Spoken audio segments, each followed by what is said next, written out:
Iran का कयामत वाला हफ्ता, 7 में से 6 टॉप कमांडर खत्म, क्या नक्शे से मिट जाएगा वजूद। नमस्कार, आप देख रहे हैं टीवी 12। मैं हूं आपके साथ अपराजिता सिंह।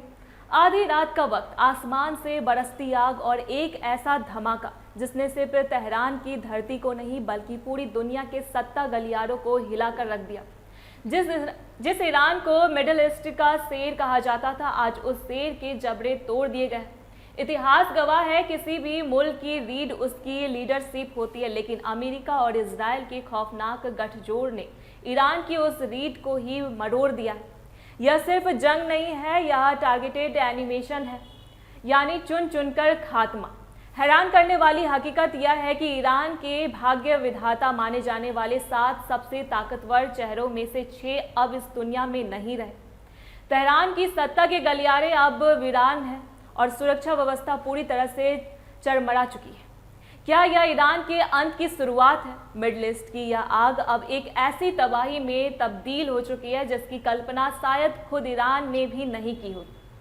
इस विनाश लीला की सबसे काली तारीख रही 28 फरवरी। यह वह दिन था जब ईरान का सूरज हमेशा के लिए ढल गया।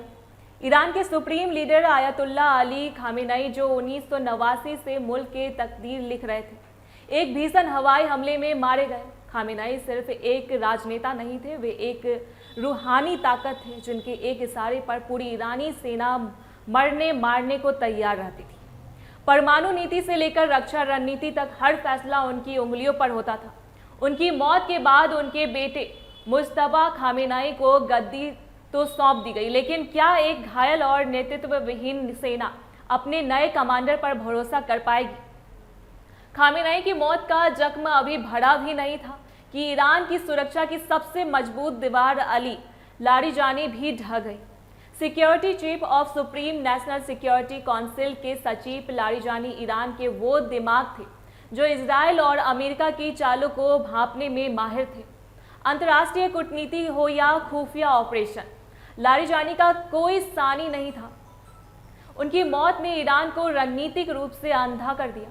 तबाही का मंजर यही नहीं रुका। नेशनल डिफेंस काउंसिल के प्रमुख और खामेनेई के सबसे वफादार सलाहकार अली सामखानी भी इस खूनी खेल का शिकार बने।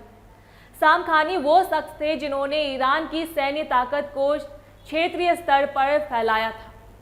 उनकी कमी का मतलब है कि ईरान की सैन्य प्लानिंग का पूरी तरह से ठप हो जाना।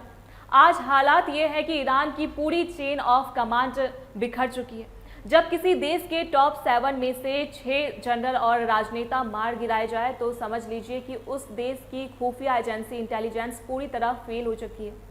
अमेरिका और इजराइल ने यह साबित कर दिया है कि उनके पास ईरान के बेडरूम तक की जानकारी है। यह जंग अब मिसाइलों से ज़्यादा दिमाग और मुखबिरी की रह गई है। ईरान के अंदर अब डर का माहौल है। जनता के बीच यह सवाल उठ रहा है कि अगर उनके सुप्रीम लीडर सुरक्षित नहीं है तो आम नागरिक क्या करेंगे। हालांकि तेहरान अभी भी जवाबी कार्रवाई की बात कर रहा है, लेकिन हकीकत यह है कि बिना किसी अनुभवी नेतृत्व के यह पलटवार सिर्फ अंधेरे में तीर चलाने जैसा है। आने वाले दिन ईरान के वजूद के लिए सबसे कठिन होने वाला है। क्या मुज्तबा खामेनेई बिखरे हुए ईरान को समेट पाएंगे या फिर यह मुल्क गृह युद्ध और बाहरी कब्जे के भेंट चढ़ जाएगा?